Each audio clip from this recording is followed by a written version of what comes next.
Good morning दोस्तों, मैं कंचन कुमार आप लोगों का स्वागत करता हूं आपके अपने चैनल स्टूडेंट क्लासेस में। स्वागत है।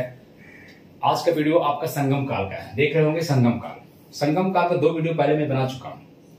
एक आपका 30 मिनट का होगा, एक 13 से 14 मिनट का, और आज ये लास्ट वीडियो है। पहला वीडियो में देखे होंगे संगम काल, संगम कितने हुए, 3 संगम हुए, उसमें बताए संगम साहित्य क्या था, है ना, सबकी चर्चा की है। उसके बाद फिर दूसरी वीडियो में राजा का, चोल पांड्य जो संगम काल का चेर पांड्य था, चोल पांड्य चेर, उसके राजा का वर्णन किए थे। आज के वीडियो में कि संगम काल का राजनीतिक स्थिति क्या था, आर्थिक, धार्मिक और आपका सांस्कृतिक स्थिति कैसी थी, आर्थिक स्थिति कैसी, इसको देखेंगे। सबसे पहले हम देखते हैं राजनीतिक स्थिति। राजनीतिक स्थिति, राजनीतिक स्थिति समझते हैं आप। जैसे आज का अगर राजनीति देखें तो आज भारत क्या है, लोकतंत्र है। आज क्या है, लोकतंत्र है, मोदी की सरकार है। तो भारत का राजा कौन है, आज मोदी है, नरेंद्र मोदी। उसी प्रकार से उस समय राजा कौन था, चोल का राजा था कौन, करिकाल।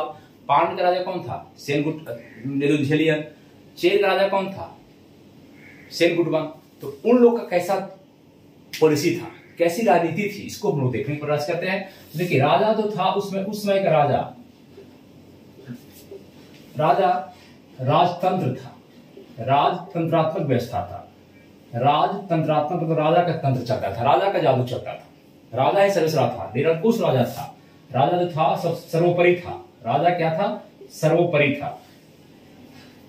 ठीक है।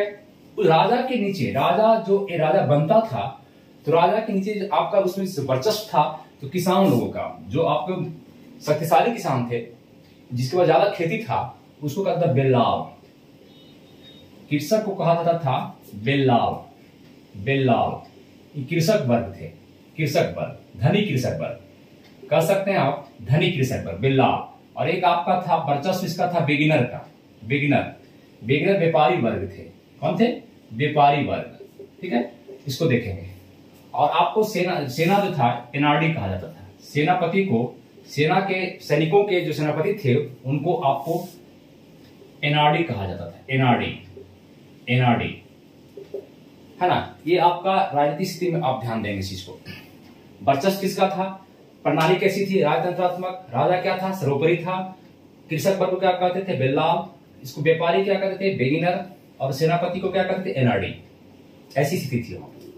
अगर हम चर्चा करें सामाजिक स्थिति की, उस समय का समाज कैसा था, समाज आज की तरह था, कैसा था समाज की स्थिति देखा जाएगा। समाज की स्थिति, तो समाज में स्त्री किसी कैसी थी, तो बात आती स्त्री की कंडीशन कैसा था। तो उस समय आपका सती प्रथा था।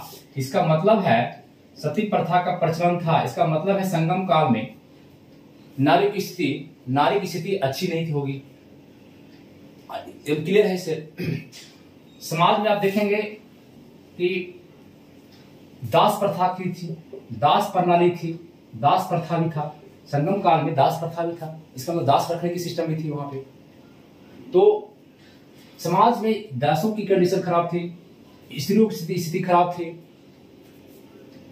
अगर हम उस समय का देखें, आर्थिक स्थिति देखें, आर्थिक स्थिति अगर देखें, आर्थिक स्थिति संगम काल का, तो आप देखेंगे कि उस समय आपका जो संगम वाले, ये संगम काल है, ये संगम है।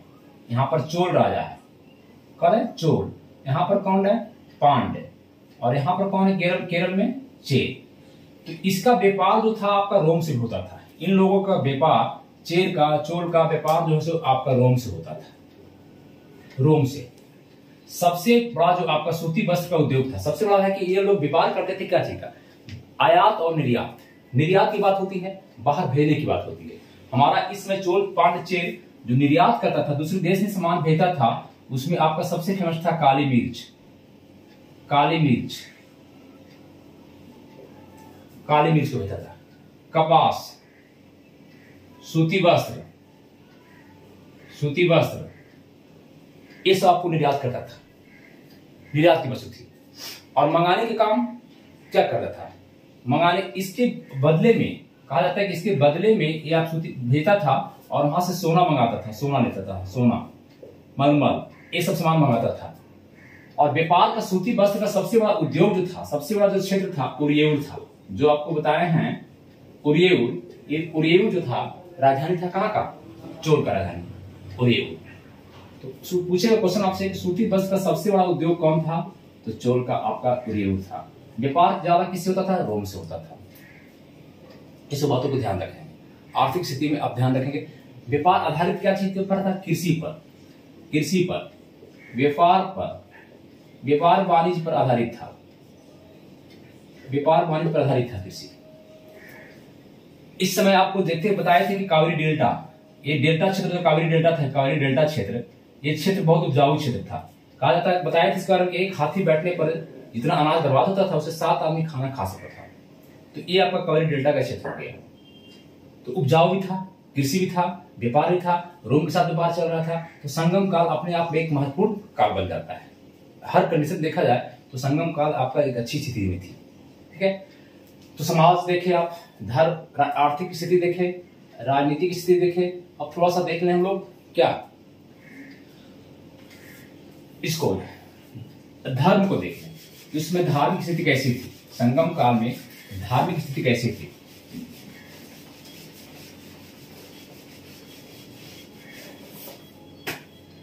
धार्मिक स्थिति, धार्मिक स्थिति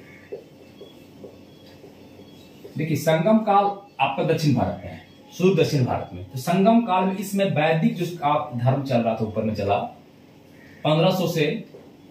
1500 बीसी से 1600, पूरे वैदिक काल का अध्ययन तो 600 बीसी का काल जो है, ये आपका इसमें एंट्री मारा आकर के संगम काल में। मतलब वैदिक धर्म इस भारत में, सुदूर दक्षिण भारत में एंट्री मारा आपका आके इस समय वैदिक धर्म यहां प्रवेश किया। वैदिक धर्म जो उत्तर भारत में था इसमें आकर प्रवेश किया। मतलब यहाँ धर्म जो यहाँ पूजा होना शुरू हो गया, वैदिक धर्म का भी लोग, उनके देवताओं को पूजा होना शुरू हो गया। उसमें सबसे देवता पूछेगा कि मुरुगन कौन देवता था? मुरुगन एक देवता थे, मुरुगन तमिल का देवता, इनको कहा जाता है तमिल का देवता है ये, मुरुगन तमिल देवता।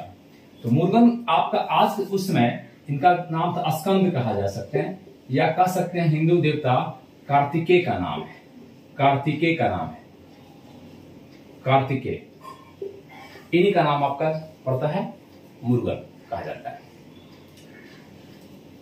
इस तरह से संगम काल को अलग पढ़ने का यही उद्देश्य होता है। संगम काल में अगर चर्चा करें कि शिक्षा का क्या था, शिक्षा क्या था, शिक्षा की अच्छी व्यवस्था थी, शिक्षा सभी को पाने का अधिकार था, शिक्षा पा सकते थे सब। तो इस तरह से हम लोग, आप संगम काल बस इतना छोटा सा था, संगम काल समाप्त हो गया। और संगम काल से क्वेश्चन आपको सारा क्वेश्चन टच हो जाएगा, बन जाएगा, कोई क्वेश्चन छूटेगा नहीं। सिर्फ आप सारा वीडियो देख लें, बस छोटा सा वीडियो है, उसको देखें और हम लोग प्रयास करते हैं नेक्स्ट वीडियो में मिलने का। Thank you.